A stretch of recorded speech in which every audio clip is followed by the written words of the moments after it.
Assalamu alaikum and a very good morning to everyone, to all the esteemed attendees of this conference.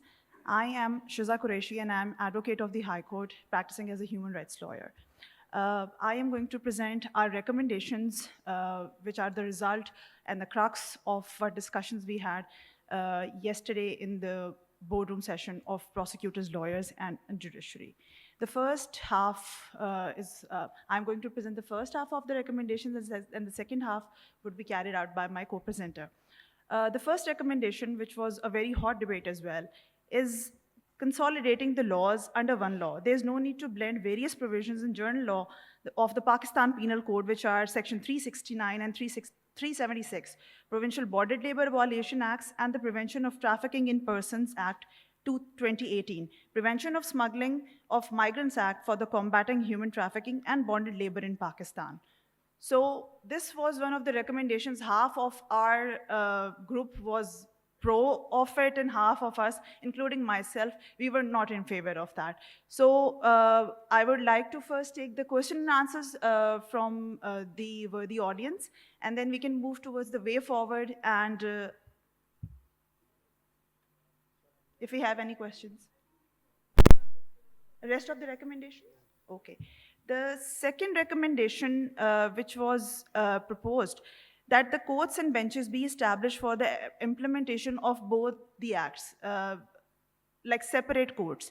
So we were of the view that like migration courts are already working, the GBV courts are already working, we must have another court just to divide the burden of the courts, that we must address the cases which are TIP cases in the separate courts. So the next recommendation was orientation programs for the prosecutors, legal fraternity, judicial officers on new and legal framework on TIP be included in the judicial academies. This is needless to say that how important it is to sensitize. Already SSDO is doing a commendable job on this, on sensitizing us and doing the capacity building on this matter. We as lawyers, may it be the judiciary, may it be as citizens of Pakistan, now we know and we need to transmit it to others, because honestly speaking, half of the lawyers and most of the judiciary, with all due respect, does not even know this law exists. So it's very hard and it's nearly impossible for us to lodge FIRs or getting the conviction rates under this law.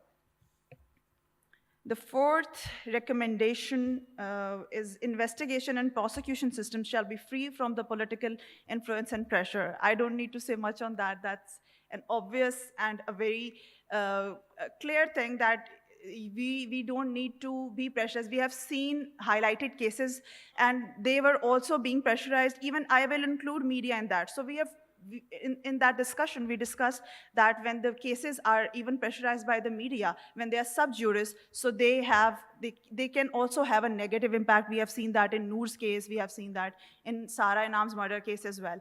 So the next half will be presented by my co-presenter. Thank you very much, and then we'll take the question answers. Thank you so much. Though my learned counsel have left nothing for me, but in addition to that, one of the proposal of the last conference was that the police shall be responsible to the prosecution for effective prosecution, for effective investigation, and for increase of conviction rate. It was a recommendation which was reviewed and examined by the group in light of achievement, challenges, lesson learned, and way forward.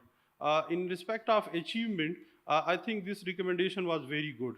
In a KP, I would like to highlight the data of a KP, that in a KP in the last year we recommended more than 20,000 cases for discharge of accused. There was no evidence against the accused, and we recommended that these cases are not fit for a trial, and we recommended for discharge. But achieving